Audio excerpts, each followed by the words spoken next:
कल रात राजधानी रायपुर में जो कुछ हुआ वो छत्तीसगढ़ के इतिहास में काले अक्षरों में दर्ज हो गया है। ये सरकार सर, बेटी बचाओ बेटी पढ़ाओ। ये सरकार सर, बेटी बचाओ बेटी पढ़ाओ। बीएड अभ्यर्थियों के साथ कल रात जो हुआ वो बेहद ही निंदनीय है और रायपुर पुलिस का जो चेहरा है बहुत ही शर्मनाक रूप में उभर कर सामने आया है।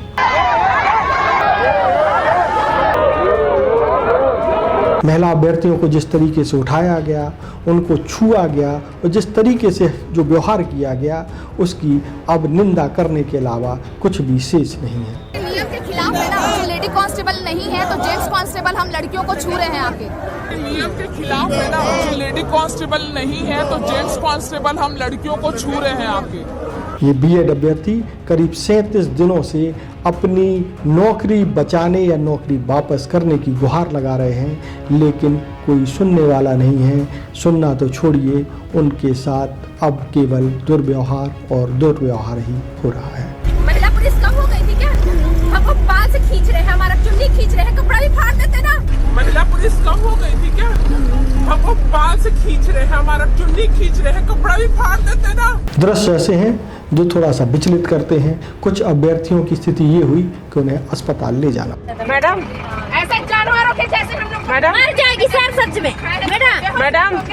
मैडम ऐसे जानवरों के जैसे हम लोग मर जाएगी सर सच में।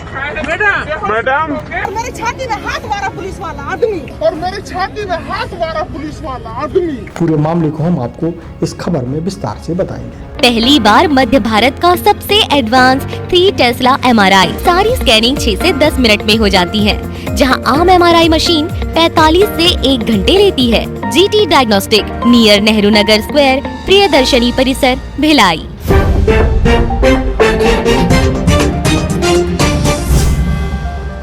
नमस्कार, मैं हूं मयंक चतुर्वेदी और आप देख रहे हैं तीरंदाज। कल यानी 19 जनवरी को छत्तीसगढ़ की राजधानी रायपुर में जो कुछ हुआ वो बेहद ही निंदनीय है।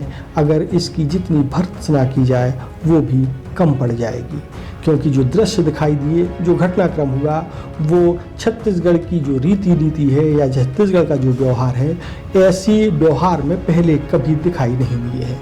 छत्तीसगढ़ बहुत ही शांत प्रदेश है, लेकिन बीएड अभ्यर्थियों के साथ रात 11 बजे खासतौर पर महिला अभ्यर्थियों के साथ या महिला छात्राओं के साथ जो कुछ हुआ वो शर्मिंदा करने वाला है। हुआ ये कि सभी अभ्यर्थी अपनी नौकरी वापस मांगने के लिए ओपी चौधरी, जो कि मंत्री हैं छत्तीसगढ़ सरकार में, उनके बंगले के सामने धरने पर बैठे थे। लेकिन पुलिस ने जिस आक्रामक रवैये से, जिस आक्रामकता से, जिस उत्तेजना के साथ उन्हें उठाया, वो बहुत ही खराब दृश्य है। जिस तरीके से पुलिस के अफसर आक्रामक दिखाई दे रहे हैं, उससे ऐसा लगता है कि पुलिस अपनी सारी सूरबीरता इन महिला अभ्यर्थियों के सामने दिखाना चाहती है।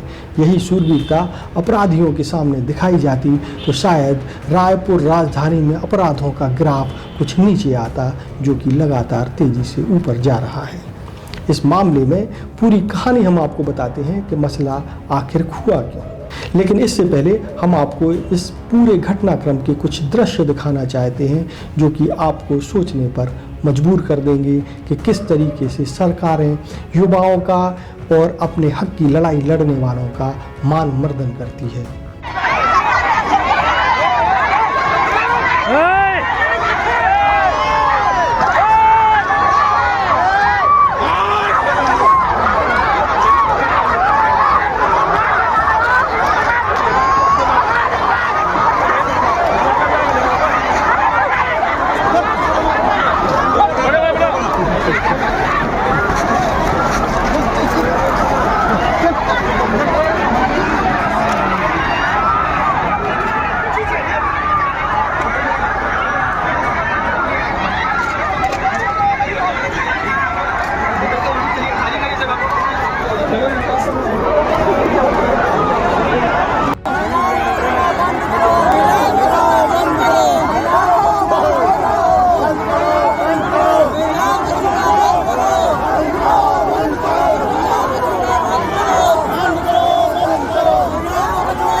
मैडम मर जाएगी सर सच में।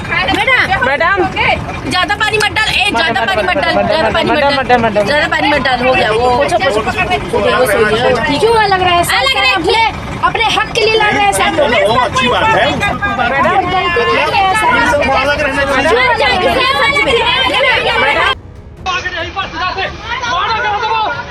तुम लोग भागो यहाँ से, गला दबाओ इसका, गला दबाओ इसका।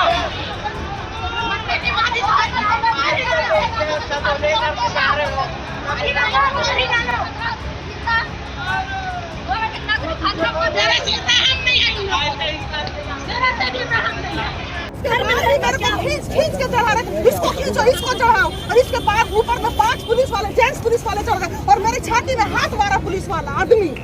तो ऐसे करते हैं कोई क्या पेरेंट्स के साथ में? अपने साथ लेने का उसके बाद भी नहीं मैम, नहीं नहीं मैम, नहीं नहीं मैम, नहीं नहीं मैम,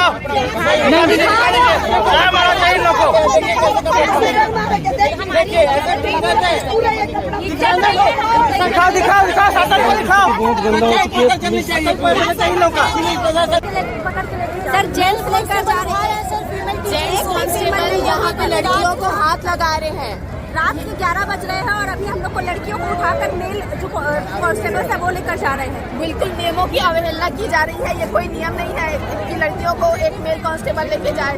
हमारे लिए लेडी कांस्टेबल नियम के खिलाफ है ना। लेडी कांस्टेबल नहीं है तो जेंट्स कांस्टेबल हम लड़कियों को छू रहे हैं आके।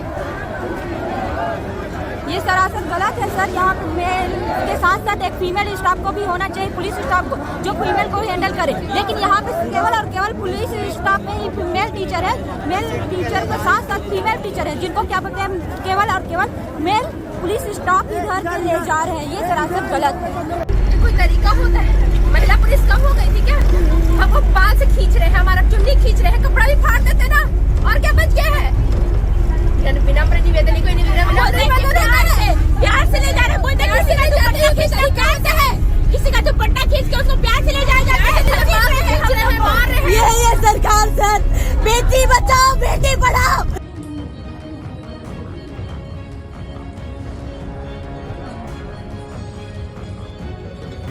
अब बताते हैं ये पूरा घटनाक्रम असल में है क्या। दरअसल बीएड के जो अभ्यर्थी हैं वो अपनी नौकरी वापस मांग रहे हैं। वापस इसलिए मांग रहे हैं क्योंकि ये करीब 8 महीने नौकरी कर चुके हैं। पूरा घटनाक्रम इस तरीके से है। दरअसल NCTE यानी national council of teachers education ने 2018 में एक नोटिफिकेशन जारी किया था कि जो बीएड के अभ्यर्थी हैं वो भी छोटी कक्षाओं यानी कि क्लास 1 से 8th तक के बच्चों को पढ़ा सकते हैं। बस इसके लिए शर्त ये होगी कि इन्हें एक ब्रिज कोर्स करना होगा। इसके पहले तक व्यवस्था ये थी कि DED करने वाले छात्र, DED यानी डिप्लोमा इन एजुकेशन करने वाले छात्र छोटी कक्षाओं में या छोटी कक्षाओं को पढ़ाने के लिए सहायक शिक्षक के रूप में नियुक्त किए जा सकते हैं। ये NCTE ने नोटिफिकेशन इसलिए भी जारी किया था क्योंकि DED छात्रों की संख्या कम होने के कारण स्कूलों में शिक्षकों की नियुक्ति नहीं हो पा रही थी और बड़ी संख्या में शिक्षकों के पद खाली थे। ऐसे में एक रास्ता निकाला गया। कुछ सरकारों ने NCTE को ये रिक्वेस्ट की थी कि उनके यहाँ जो है DED छात्रों की कमी के चलते स्कूलों में शिक्षकों के पद खाली हैं। इसके बाद ही NCTE ने नोटिफिकेशन जारी किया कि BED के जो स्टूडेंट हैं वो भी छोटी कक्षाओं को पढ़ा सकते हैं और वो ब्रिज कोर्स कर लें। इस नोटिफिकेशन के बाद छत्तीसगढ़ में 2023 में शिक्षकों की नियुक्तियां की प्रक्रिया शुरू की जाती है। इस दौरान जो है कुछ छात्र, कुछ राज्यों के छात्र हाई कोर्ट और सुप्रीम कोर्ट में जाते हैं और NCTE के इस निर्णय का विरोध करते हैं और प्रक्रिया एक तरफ विवाद चलता रहता है और छत्तीसगढ़ में इधर प्रक्रिया, शिक्षकों की प्रक्रिया शुरू हो जाती है। शिक्षकों की प्रक्रिया, भर्ती प्रक्रिया चलती रहती है, परीक्षा भी हो जाती है, रिजल्ट भी आ जाता है, नियुक्ति पत्र भी मिल जाते हैं। इसके बाद सुप्रीम कोर्ट का निर्णय आता है और वो NCTE के उस नोटिफिकेशन को निरस्त कर देते हैं जिसमें ये कहा जाता है कि प्राइमरी स्कूलों में सहायक शिक्षक के रूप में DED छात्रों को भी पात्र माना जाए, मतलब उनकी नियुक्तियां हो सकती हैं। लेकिन इधर एक तकनीकी पक्ष ये है कि छत्तीसगढ़ में जो प्रक्रिया हुई, शिक्षक भर्ती प्रक्रिया हुई, वो सुप्रीम कोर्ट के निर्णय आने के पहले ही पूरी हो चुकी थी। लेकिन जो है बाद में इन शिक्षकों को इस आधार पर नौकरी से हटा दिया गया, जबकि ये 8 महीने नौकरी कर चुके थे, कि कोर्ट का निर्णय है और इस निर्णय के अनुसार बीएड के छात्र प्राइमरी स्कूलों में शिक्षक के रूप में भर्ती नहीं हो सकते हैं। बस इसके बाद से ही ये शिक्षक लगातार आंदोलन कर रहे हैं, मांग कर रहे हैं कि इनको समायोजित किया जाए, कोई रास्ता निकाला जाए, क्योंकि इन शिक्षकों की संख्या 2897 है। ये शिक्षक जो है लगातार इस बात की मांग कर रहे हैं कि वो नौकरी कर चुके हैं, इस नौकरी के दौरान उन्होंने चुनाव प्रक्रियाओं में भी भाग लिया, उनकी नौकरी ड्यूटी लगाई गई थी, और भी जो सरकारी कामकाज होते हैं उनमें भी इन्होंने काम किया। अब चूंकि निर्णय जो है नियुक्ति के बाद आया है, चूंकि इसलिए जो है तकनीकी रूप से इनको नौकरी में रखा जाना चाहिए, ऐसा छात्रों की मांग है। अब जो है इस मामले में सरकार ने चूंकि इनको हटा दिया है, तो ये 14 दिसंबर पिछले साल यानी 2024 से आंदोलन कर रहे हैं और ये मांग कर रहे हैं इनको समायोजित किया जाए, लेकिन इनको समायोजित करने की कोई पहल अब तक नहीं की गई है। जबकि छत्तीसगढ़ में आप आंकड़े देख करके चौंक जाएंगे कि छत्तीसगढ़ में सहायक शिक्षकों के 24,000 के करीब पद खाली हैं, यानी कि इन शिक्षकों की संख्या 2897 है, जबकि छत्तीसगढ़ में 24,000 सहायक शिक्षकों के पद खाली हैं। यानी कि अगर 2897 शिक्षकों को समायोजित भी कर दिया जाए, फिर भी करीब 21,000 से ज़्यादा सहायक शिक्षकों के पद खाली रहते हैं, जिस पर सरकार चाहे तो नियुक्तियां कर सकती है। एक बड़ी संख्या है। इसमें सबसे बड़ी मज़े की बात यह है कि ये जो संख्या है, स्वयं मुख्यमंत्री विष्णुदेव साय ने विधानसभा जो शीतकालीन सत्र था, जो 2025 में इसकी शुरुआती हफ्ते में संपन्न हुआ, उसमें ये जानकारी दी थी कि 24,636 सहायक शिक्षकों के पद पूरे छत्तीसगढ़ में खाली हैं। इनमें कुछ स्कूल तो ऐसे हैं जिनकी संख्या 327 है, जहां एक भी शिक्षक नहीं है। इसके अलावा 4,822 स्कूल ऐसे हैं जो केवल एक शिक्षक के भरोसे चल रहे हैं। यानी कि इतनी शिक्षा में कितनी बुरी स्थिति होने के बाद भी युवाओं को, छात्रों को इस बात के लिए संघर्ष करना पड़ रहा है कि उन्हें नौकरी दी जाए। एक और मज़े की बात आपको बताते हैं कि पूरे छत्तीसगढ़ में अगर सहायक शिक्षकों के पद के अलावा प्राचार्यों के पदों की भी अगर खाली रिक्त पदों की जानकारी जुटाई जाए, तो वो ये करीब 70,000 बैठती है। यानी कि 70,000 शिक्षकों या प्रिंसिपल के पद पूरे छत्तीसगढ़ में खाली हैं। इतनी बड़ी संख्या होने के बाद भी एक करीब 2900 शिक्षकों को समायोजित करने की व्यवस्था सरकार नहीं कर पा रही है। तो ये है पूरा विवाद, जिसमें बीएड के जो अभ्यर्थी हैं उनकी केवल एक ही मांग है कि उनको किसी भी तरीके से समायोजित कर दिया जाए। चूँकि उन्होंने सरकार द्वारा तय प्रक्रिया के तहत अपना चयन हासिल किया या नौकरी पाई है, इसलिए उनकी नौकरी को सुरक्षित रखा जाना चाहिए। इसके अलावा और भी बहुत सारी ऐसी मार्मिक कहानियाँ हैं जो बीएड छात्रों से जुड़ी हुई हैं। वो ये है कि कई छात्र ऐसे हैं जो सरकारी नौकरी छोड़ करके शिक्षक की नौकरी में आए और अब वो जो है बेरोजगार हो चुके हैं। तो ऐसी स्थिति में एक विकट स्थिति बीएड छात्रों के सामने है, जिसका समाधान सरकार को जल्द से जल्द खोजना चाहिए। देश और दुनिया की ताज़ा तरीन खबरों से जुड़े रहने के लिए आप तीरंदाज को सब्सक्राइब करना बिल्कुल ना भूलें और बेल आइकन को जरूर प्रेस कर लें। नमस्कार।